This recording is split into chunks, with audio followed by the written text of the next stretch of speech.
ॐ भूर्भुवः स्वः तत्सवितुर्वरेण्यं भर्गो देवस्य धीमहि धियो यो नः प्रचोदयात्। प्रभु जी गुरुदेव वंदे माता जी माँ गायत्री। और आप सभी को मेरा भाव भरा नमन। तो चलते हैं, जो भी असुविधा मेरे कारण हुई उसके लिए क्षमा। और आज चलते हैं प्रज्ञा उपनिषद का 7वां अध्याय।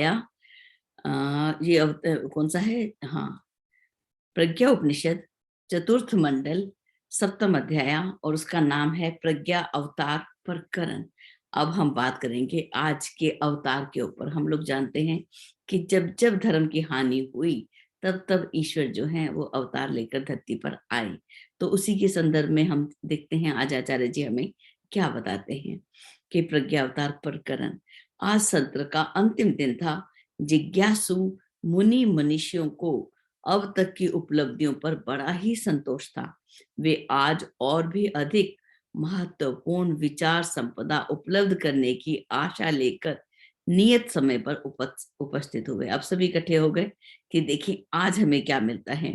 प्रश्नकर्ता दयालु उदात्मना ऋषि श्रेष्ठ अगस्त्य ने लोक कल्याण भावना से पूछा। देखिए कितने बड़े बड़े ऋषि बैठे हैं।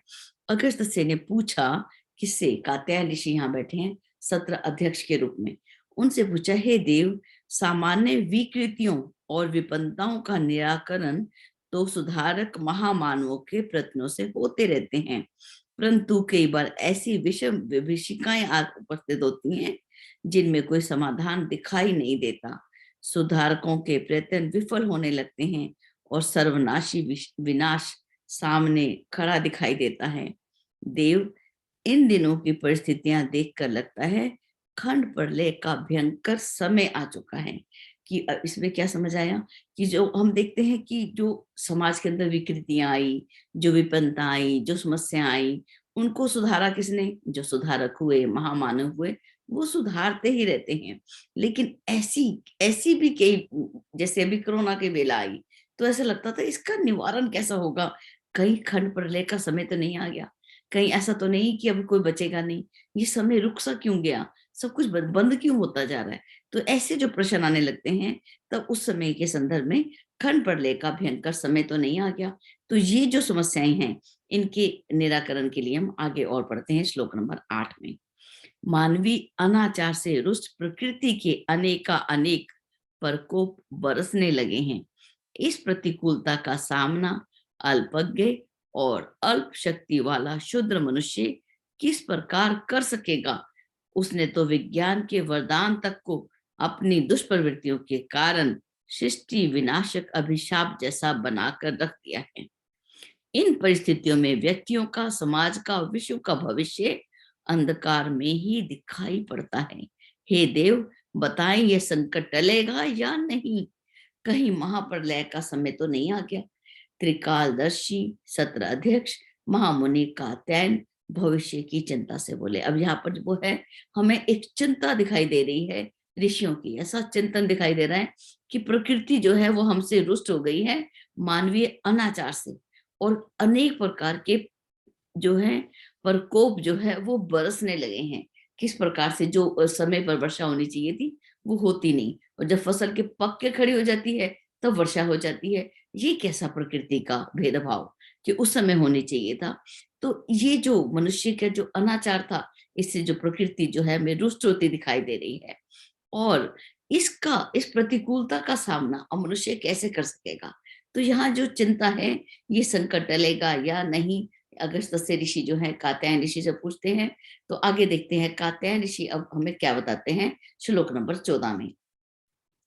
कात्यायन ऋषि ने कहा, हे महाभाग, अभी परिस्थितियों का जो चित्रण किया गया है उनकी गंभीरता में तनिक भी संदेह नहीं है। फिर भी हम सबको यह विश्वास करना चाहिए कि सृष्टा ने इस धरती को अपनी सर्वोत्तम कलाकृति के रूप में रचा है।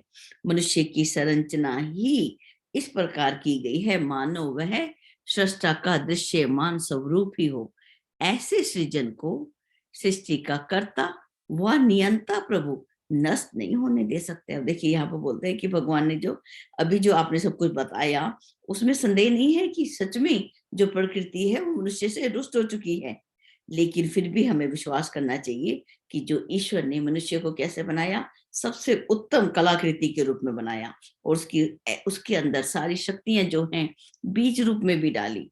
और हमें इस पर कोई संदेह नहीं करना चाहिए कि जो ईश्वर है उसकी जो अपनी, जैसे हम कोई कलाकृति बनाए, हम अपनी कोई ड्राइंग ही बना लेते हैं और जब बहुत अच्छी बन जाती है तो हम उसको संभाल के रखते हैं। तो ईश्वर ने भी, एक सामान्य व्यक्ति ऐसा करता है, तो उस ईश्वर ने भी जो मनुष्य को किस रूप में बनाया, सबसे अच्छी कलाकृति के रूप में, तो वो उसको नष्ट क्यों होने देगा? वो नहीं होने दे सकता। श्लोक नंबर 18। मनुष्य के हाथ से जब परिस्थितियां बाहर चले जाती हैं, तो प्रवाह की बागडोर सृष्टा स्वयं संभालते हैं। कि जब परिस्थितियां मनुष्य के हाथ में नहीं रहती, जब वो दलदल में ऐसा फंस जाता है कि स्वयं निकल के बाहर नहीं आ सकता, तो ईश्वर स्वयं आकर अपनी उस बागडोर को संभालते हैं। ऐसी व्यवस्था बनाते हैं जिससे अंधकार में प्रकाश उत्पन्न हो सके। यह अवतार की प्रक्रिया है। भगवान ने इन लोकवासियों को आश्वासन भी दिया है कि धर्म की गलानी व अधर्म का उत्थान होने पर मैं पृथ्वी पर अवतार ले होने पर मैं पृथ्वी पर अवतार लेता हूँ। अधर्म का, अनौचित्य का निवारण करने के लिए विषम वेला में वो स्वयं प्रकट होते हैं, और वो जो काम सामान्य जनों से संपन्न नहीं हो पाता, उसे अपने निर्धारणों द्वारा स्वयं पूर्ण करते हैं। पुरातन काल में ऐसी ही विषम परिस्थितियों में भगवान ने अनेकों बार अवतार भी लिए हैं। जब जब धर्म की हानि हुई, तब तब ईश्वर ने अवतार लिया, और जो मनुष्य जो है वो दलदल में फंस गया था, उसको निकाल के बाहर निकाला। और जो अधर्म में, अनीति का, अनौचित्य का जो बोलबाला था, उसका दमन करके एक सुंदर राज्य की स्थापना की, सतयुग की स्थापना की। तो अभी चलते हैं हम श्लोक नंबर 24 में। अब अगस्त्य ने ऋषि कहते हैं, हे देव, सृष्टि के आदि से लेकर अब तक भगवान के जितने भी अवतार हुए हैं, उनका वर्णन कीजिए। हमारी जिज्ञासा हो रही है। तो सत्राध्यक्ष बोले कि भगवान के 10 अवतारों का दिव्य दर्शियों ने वर्णन किया है। शास्त्र पुराणों में उनके स्वरूप, उद्देश्य और लीला संदोहों का वर्णन है। कि यहाँ पर जो है बात कितने अवतारों की कात्यायन ऋषि करने वाले हैं? 10 अवतार की। भगवान के तो कई अवतार हम लोग समझ सकते हैं, लेकिन पुराणों में यहाँ पे 10 अवतारों का वर्णन किया गया। उसी को हम पढ़ने का प्रयास करते हैं। कि पहला जो अवतार हुआ वो हुआ मत्स्य अवतार के रूप में। उसने क्या किया? बीज से वृक्ष बनने जैसा उदाहरण प्रस्तुत किया और बताया कि छोटे छोटे साधन भी उच्च उद्देश्य के साथ यदि जुड़ जाएं तो महान हो सकते हैं।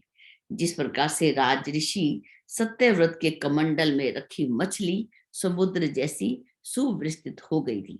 अब हम इसको जानते हैं कि पहला अवतार कैसा हुआ। मत्स्य अवतार के बारे में हम लोग इसके ऊपर समझ सकते हैं कि एक छोटी सी मछली, उसने सत्यव्रत ऋषि के कमंडल में एक मछली उनको मिली या दिखा, पानी लिया होगा तो उसके अंदर आई, तो वो बड़ी होने लगी, विस्तार लेने लगी, अपना इतना विस्तार लिया कि वो मत्स्य अवतार कहलाया।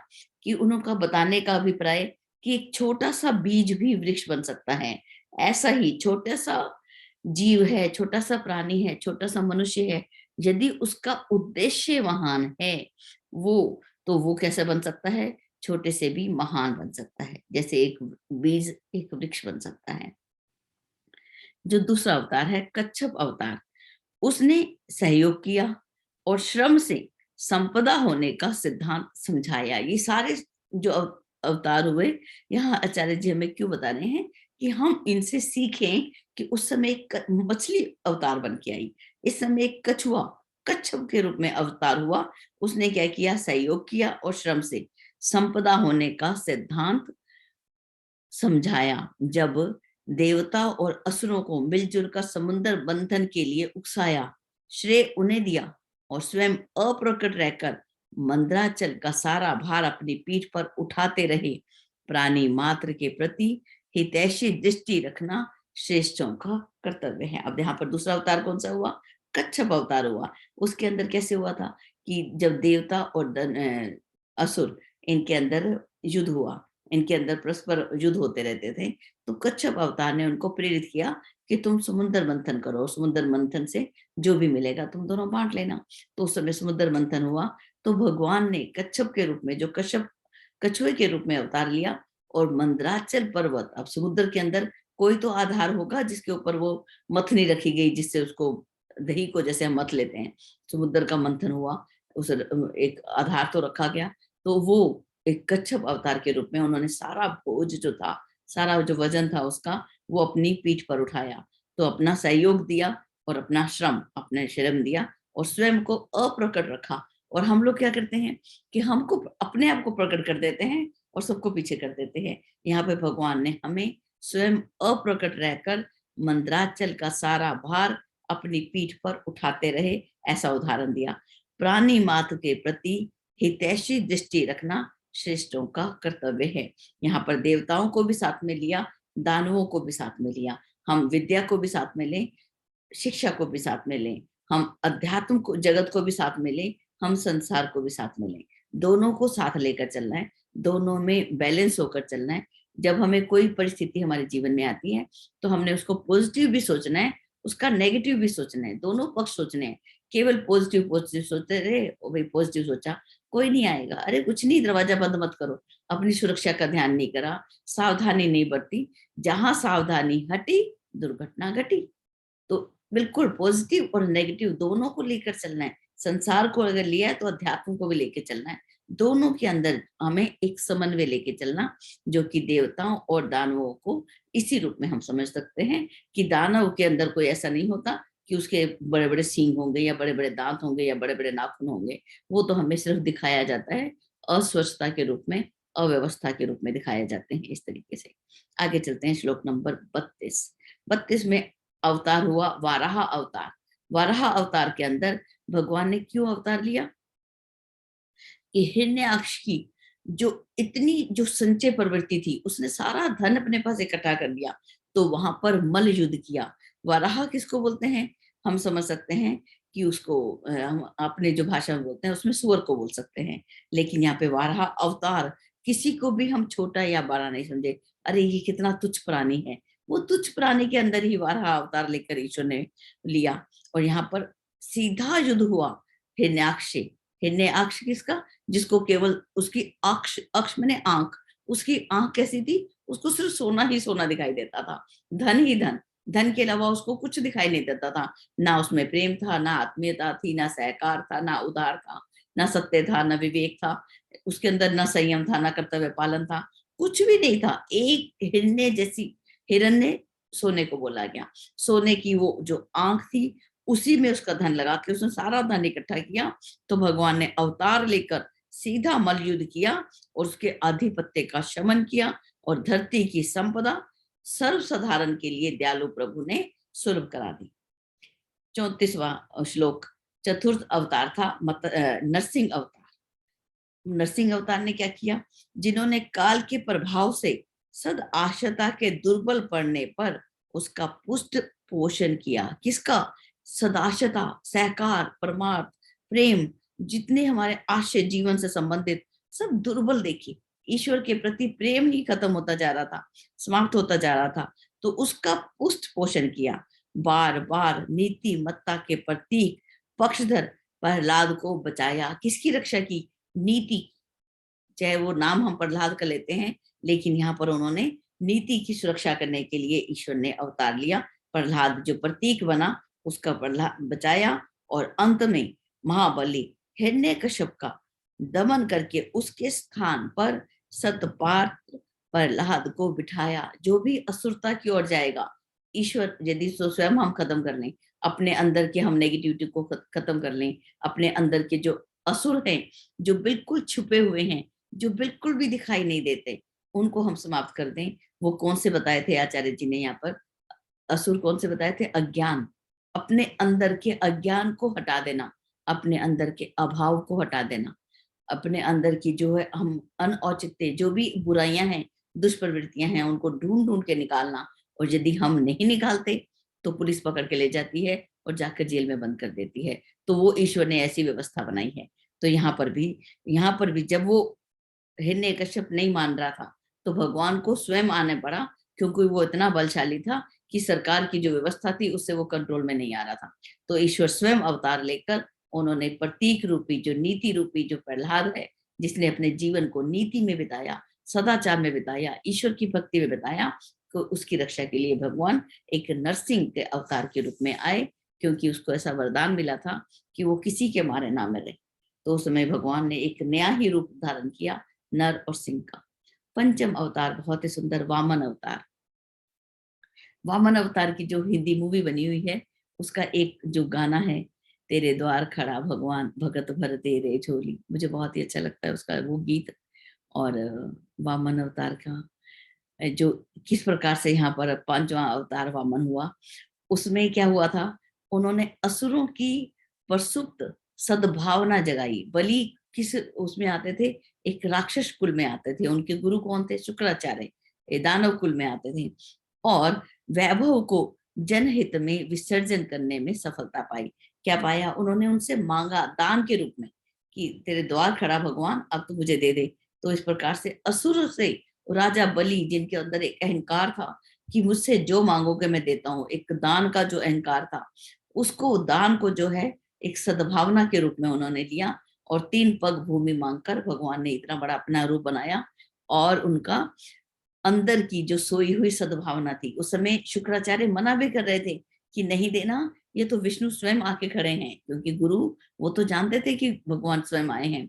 लेकिन बलि ने बिल्कुल, उसके अंदर की सद्भावना जाग गई थी कि आज ईश्वर में से जो मांगेगा, ईश्वर के काम में मैं सहायक बनूंगा, वो मेरे से जो भी मांगेगा, मेरा समय, मेरा अंश, मेरी सद्भावना, मेरा प्रेम, मेरी आत्मीयता, जो भी ईश्वर आज मुझसे मांगने आया, मैं उसको जरूर दूंगा। तो ईश्वर ने 3 पग भूमि, हम उसको समझ सकते हैं, 3 पग में उसने आकाश, पाताल और धरती को एक किया। जैसे हम अंदर के अपने जो ईश्वर का सहयोग करने के लिए हम अपना अंशदान, हम अपना समय दान, अपनी सद्भावनाएं हम ईश्वर के लिए नियोजित कर दें, हम 3 रूप में इसको भी समझ सकते हैं। और ईश्वर का अपने जो यहाँ पर देखा, आगे बताया कि दमन ही नहीं, हृदय परिवर्तन भी एक महत्वपूर्ण उपाय है। हम दूसरों का दमन नहीं करें, उनके हृदय को परिवर्तन कर सके, ये एक सबसे सुंदर उपाय है, यहाँ पर हमें बताया। बहुत ही खूबसूरत वामन अवतार। छठा अवतार परशुराम। परशुराम के बारे में हम जानते हैं, हम अगर परशुराम का अगर एक चित्र को यदि हम ध्यान में करें, तो एकदम से उनके एक वीर स्वरूप उनका दिखाई देता है, और साथ में एक जो फरसा है, जो पर्स जिसको बोलते हैं, वो उनके कंधे पर रखा दिखाई देता है। उन्होंने क्या किया, दुष्टता के दमन का संकल्प किया था कि जो दुष्ट हैं, मुझे इनका दमन करना है। पशु और पिशाच वर्ग के लोगों को न विनय से सुधारा जा सकता है, और ना शिक्षा, और ना ही क्षमा करके। इसी से उनका वध किया गया। उन्होंने अपना पूरा प्रयास किया होगा कि अब देख लिया होगा कि ये जो पशु, जो जो मनुष्य हैं, इनका स्तर कैसा हो गया, पशु के समान हो गया है। इनका जो है अंदर पिशाच जो प्रवृत्ति जो है वो उदय हो चुकी है। अब इसको जो है हम प्रेम से, आत्मीयता से, दया से, क्षमा से, करुणा से हम इनको नहीं हटा सकते। इनके अंदर की जो ये है, इसको वध करना ही पड़ेगा। प्रताड़ना व वध ही ऐसे युग को सुधार पाते हैं। ये भगवान परशुराम ने अपने प्रचंड परशु का अनेक बार प्रयोग करके दिखाया। अब इसको हम 2 रूपों में देख सकते हैं। एक तो हम सोचेंगे कि परशुराम ने नर का संहार किया, लेकिन दूसरा, उनके अंदर ऐसा अद्वितीय बल था कि जो दूसरों की जो मानसिक स्थिति है उसको ही परिवर्तन कर देता, उसको ही, जो उनके अंदर की असुरता थी, जो उसके अंदर का पिशाच तत्व था, उनको हटाकर उसके अंदर धर्म के लक्षण डाल के हुए उन मानवों को महामानव बना देते होंगे। इस प्रकार से परशुराम जो इतना बड़ा दिखाते हैं, इतने सारे उन्होंने क्षत्रियों को ही मार डाला, तो पूरे क्षत्रियों के अंदर की जो उनका जो विचार परिवर्तन है, हम उसको भी यहाँ पर साथ में सोच सकते हैं। ये नहीं सोच सकते कि हमने उन्होंने उन सबका वध ही किया। तो ये दोनों प्रकार से हम उनके अंदर के चिंतन को भी बदल सकते हैं। इस प्रकार से परशुराम जी ने यहाँ पे काम किया होगा। आगे चलते हैं, श्लोक नंबर 42 के अंदर 7वां अवतार राम का है, जिन्हें श्रद्धालु जनों द्वारा मर्यादा पुरुषोत्तम कहा गया, जिन्होंने स्वयं कष्ट सहे किंतु मर्यादाओं का व्यतिक्रम नहीं किया। कभी मर्यादाएं जो उन्होंने बनाई, जो उनके गुरु ने बताई, विश्वामित्र ने, जो उनको ऋषि वशिष्ठ ने, और समय समय पर ऋषि मनीषियों का जो सानिध्य मिला, तो उसके अनुसार जो भी मर्यादा उन्होंने बनाई उसको तोड़ा नहीं, उनको जीवन भर निभाया। उन मर्यादाओं का व्यतिक्रम नहीं किया, धर्म धारणा के प्रतिपादन में निरत रहे, लगातार लगे रहे। उन्हें सजीव धर्म पुरुष कहा जा सकता है, ऐसा धर्म पुरुष जिसको हम जागृत रूप में देख सकते हैं। ऐसी व्यवस्था उनके परिवार की जो अनुकरणीय दिखाई दी, तभी तुलसीदास जी ने बोला कि अरे ऐसी व्यवस्था जो राम के चरित्र में दिखाई देती है परिवार की, उसको तो जन जन तक पहुंचाना ही चाहिए। और उन्होंने फिर तुलसीदास जी ने रामायण लिखने का एक सरल भाषा में कि किस प्रकार से जो मानव है उसके अंदर इस बात का पता चले कि मर्यादाओं का पालन करते हुए हम अपने आश्रमों में कैसे रह सकते हैं, चाहे वो हमारा वानप्रस्थ आश्रम हो, चाहे हमारा सन्यास हो, एक एक आश्रम का, चाहे हमारा गृहस्थ आश्रम है और चाहे हमारा ब्रह्मचर्य आश्रम है, चारों आश्रम की एक विस्तृत व्याख्या और किस प्रकार से आत्मबोधत्व को, यदि हम उत्तरकांड के अंदर चले जाते हैं तो एक आत्मबोधत्व को भी हम देख सकते हैं कि किस प्रकार से हम मानव से महामानव राम के चरित्र को पालन करते करते ही हम आत्मबोधत्व को ही अंदर की दीप शिखा के बारे में बहुत सुंदर वर्णन जो है उत्तरकांड में हमें दिखाई देता है। तो किस प्रकार से यहाँ जो हम अवतार की बात कर रहे हैं कि एक सजीव धर्म पुरुष हम उन्हें कह सकते हैं। वह वेदना कुल चरित्र वाले प्राणी मात्र के हितैषी एक पत्नी व्रती थे। वो कैसे थे? एक पत्नी का व्रत करने वाले, बिल्कुल प्राणी मात्र के हितैषी और वेदनाओं करुणा निधि उनको बोला, करुणा निधान बोला करती थी सीता माता को कि करुणावती। ठीक है, तो इतना नाम, जिसके नाम के साथ करुणामय जुड़ा हो वो राम, तो कितने राम, एक सजीव उदाहरण हमें यहाँ पर आचार्य जी ने यहाँ पे बताया। आगे चलते हैं, श्लोक नंबर 45। आठवां अवतार कृष्ण का है, जिन्हें अनीति को निरस्त करने के लिए, ये बहुत ही खूबसूरत लगता है, चातुर्य और सर्वविद कौशल का नीति निर्धारक कहा गया है कि ऐसा नीति निपुण, जो देखिए भगवान कृष्ण के जब हम चरित्र को देखते हैं तो उन्होंने अनीति को निरस्त करने के लिए बहुत ही चातुर्य, चतुरता का उपयोग किया और सर्वविद कौशल, कुशलताओं के साथ उसका जो है एक नीति निर्धारण किया। लक्ष्य पवित्र था, लक्ष्य पवित्र होने पर वे परिस्थितियों के अनुरूप व्यवहार बदलने पर विश्वास करते थे। उन्होंने नीति को क्रिया के साथ ही नहीं, लक्ष्य के साथ जोड़ा। वे नीति पुरुष कहलाए। अब देखा जाए तो भगवान कृष्ण के जो चरित्र है, जब हम महाभारत को देखते हैं तो इतना सारा प्रेम उमड़ के जो कृष्ण के साथ जुड़ जाता है, उनकी जो नीति व्यवस्था रणनीति को जब हम देखते हैं तो जीवन में उतारने के लिए हम लोग एकदम तैयार हो जाते हैं। बिल्कुल हमें भी ऐसा ही नीति निपुण बनना है, जो यहाँ पर भगवान कृष्ण का एक आठवां अवतार और उनका अपना जीवन देखें, अगर हम देखें तो पूरा ही जीवन एक संघर्षमय दिखता है। बालपन से लेकर युवा अवस्था और आगे तक हम देखें कि किस प्रकार से उनका अपना जीवन है। एक सारथी के रूप में कर्म का कौशल ही योग है, कर्म की कुशलता ही योग है।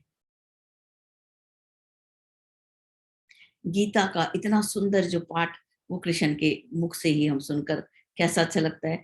यदि हम आज के समय में भी जो अभी जो ये महाभारत बनी बी आर चोपड़ा जी वाली, तो उसके अंदर जो कृष्ण का और महाभारत है, 1 घंटा 45 मिनट की है, उसको जब हम देख लें तो ऐसा लगता है कि साक्षात कृष्ण ही बोल रहे हैं और वहां से सीखने को कितना कुछ मिल जाता है। तो ये जो उदाहरण दिए हमें आचार्य जी ने, बहुत ही खूबसूरत। और जो हमें नवा अवतार है उसको हम देखें तो वो कैसा था, बुद्ध का अवतार बताया गया। उन्होंने जनहित में बुद्धि, धर्म और संघ को प्रधानता दी, तप और पुरुषार्थ किया, उच्च आत्माओं का समुदाय समेटा, उसे प्रशिक्षित करने और आलोक को वितरण के लिए विश्व के कोने कोने में भेजा। इसी से उस समय पृथ्वी मंगलमय बन पाई, समय को, व्यक्तियों को और प्रचलनों को बदलने में भारी सफलता पाई। इसीलिए श्रेष्ठ व्यक्तियों द्वारा उन्हें बुद्धि का देवता बुद्ध कहा गया। रोग, शोक व वृद्धता से जर्जर विश्व को देखकर जिनका हृदय करुणा से द्रवित हो गया था, ऐसे महात्मा बुद्ध। महात्मा बुद्ध के अवतार की तो आचार्य जी ने कितनी जगह जो है, अगर हम प्रज्ञा पुराण में देखते हैं तो कितनी ही कहानियां, महात्मा बुद्ध, आनंद, उनके साथ शाश्वती की कितनी कहानियां। तो यहाँ पर हम देखते हैं, आज के सब अध्याय को हम यहीं तक रखते हैं, बुद्ध अवतार तक। कल हम चलेंगे प्रज्ञा अवतार की ओर, कि प्रज्ञा अवतार किस प्रकार से, एक पढ़ लेते हैं, छोड़ा नहीं जा रहा। 10वां अवतार प्रज्ञा अवतार, जिसे निष्कलंक अवतार बोला जाएगा। यहाँ पर यदि हम पिछले अवतारों को देखें तो हम परशुराम जी के बारे में सोच सकते हैं कि उन्होंने ऐसा किया। भगवान राम के बारे में भी बोलेंगे कि नहीं, उन्होंने तो ऐसा अच्छा नहीं किया। कुछ ना कुछ हम बोलते हैं। भगवान कृष्ण की नीति और अनीति को लेकर भी हम प्रश्न उठा सकते हैं। बुद्ध अवतार में भी हम कुछ सोचेंगे, सोच लेंगे। लेकिन प्रज्ञा अवतार कैसा होगा? ये निष्कलंक अवतार होगा। इसके ऊपर किसी को भी कलंक नहीं आएगा। वो किस प्रकार से होगा प्रज्ञा अवतार? कि यहाँ पर विचारों का परिवर्तन, यहाँ का जो अभियान है वो विचार क्रांति अभियान, उसमें सिर्फ मनुष्य का जो विचार है वो परिवर्तन होगा। और इसके अवतरण की भूमिका का यही समय है। युग संधि के इस प्रभात पर्व पर महाप्रज्ञा के रूप में आदि शक्ति गायत्री ही अब युग शक्ति बनने जा रही है। इस शक्ति का नाम क्या है?